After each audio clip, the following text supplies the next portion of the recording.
Hello all. Along with the usual Microsoft Patch Tuesday scramble, this week brought an explosion of updates and vulnerability reveals from a lot of other vendors and products, ranging from ASUS to VMware. We almost hit letter Z.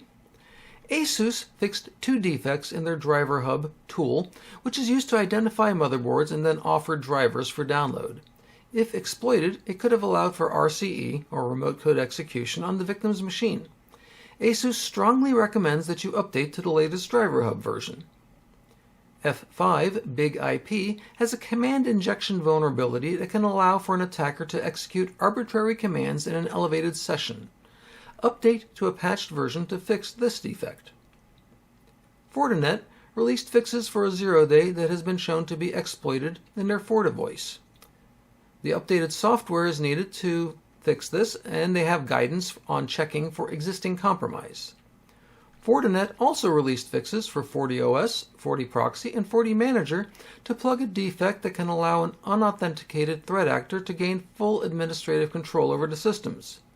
If you support any of these devices, it's highly recommended that you check for updates. Google fixed a Chrome browser defect that already had a public exploit available. If you haven't done so already, update your browser, and expect that other Chromium-based browsers will likely be following suit soon if they haven't already done so. Ivanti can't seem to stay out of the news for long. This time the defect is in EPMM, or Endpoint Manager Mobile. There are 2 items that when chained together allow for remote code execution and unauthenticated access, which equals a bad day. And if EPMM wasn't enough, they're also warning that Neutrons for ITSM, an IT service management solution, needs to be patched. If you've got them, patch them.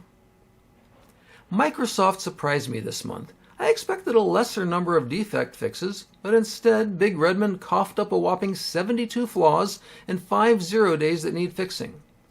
I guess I should be happy that they're releasing updates at all to fix these things, but shouldn't the quantity be decreasing by now?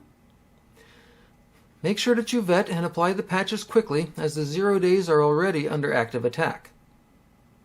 Samsung made an update available for Magic Info 9 server, which is used to control digital signs. Huntress Labs found that an earlier patch was ineffective, and Mirai botnet threat actors were still able to pawn the server for their own evil uses. Update to the latest patch version to fix this defect. Hopefully for real this time. SAP released an update to fix a defect in NetWeaver that was already reported as being under active exploitation. Check your NetWeaver instances for updates and follow the vendor's guidance to check for signs of compromise.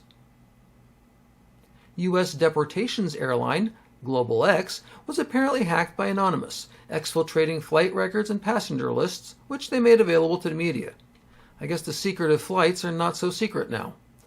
Global X said that they have isolated the affected infrastructure and they've engaged cybersecurity professionals to help. VMware, Broadcom, urges rapid patching of VMware tools to fix a defect that can allow, quote, a malicious actor with non-administrative privileges on a guest VM to tamper the local files to trigger insecure file operations within that VM, end quote. In other words, someone with low permissions can elevate permissions. That's not good. Also in VMware news, VMware Area Foundation, VMware Area Automation, VMware Cloud Foundation, and VMware Telco Cloud Platform need updates to prevent session token theft of a logged-in user. Coinbase, a cryptocurrency exchange, was recently hacked and had customer data exfiltrated. The criminals contacted Coinbase and demanded $20 million to delete the data and not publish it.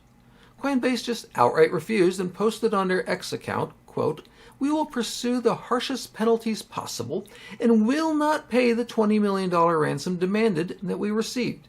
Instead, we are establishing a $20 million reward fund for information leading to the arrest and conviction of the criminals responsible for this attack, end quote.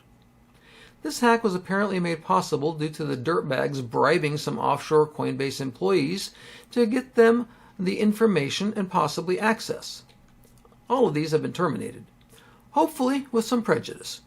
Recognizing that offshoring brings some enhanced additional risk, Coinbase has said that they are, quote, opening a new support hub in the U.S., end quote. It It would be nice if this became a growing trend, hiring onshore.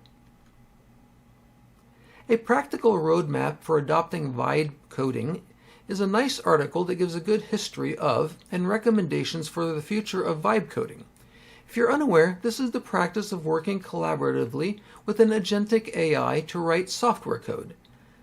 Since this is rapidly gaining ground, it would behoove anyone doing software development to at least become familiar with what this is, how it works, the pitfalls and protections needed, and if it can be used by you or your company. I attended B-Sides Tampa today.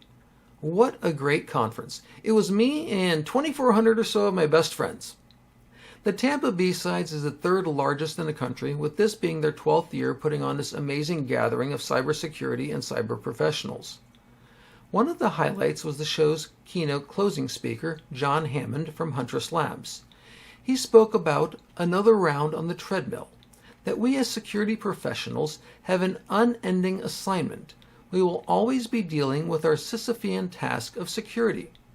But as I read in an article recently, Sisyphus had a break each day once he reached the top of the mountain with his boulder.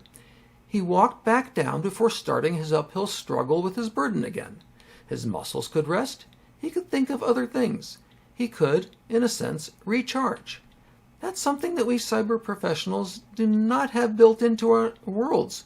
We're always on. John Hammond's talk about the treadmill reminded all of us that we need to stop at times, step away, get clarity, refocus, and just be, don't do. Because when we take time away, we can come back with renewed energy to run on that cybersecurity treadmill some more. So take a break, and then, when rested, jump back on. And don't forget to keep the shields up.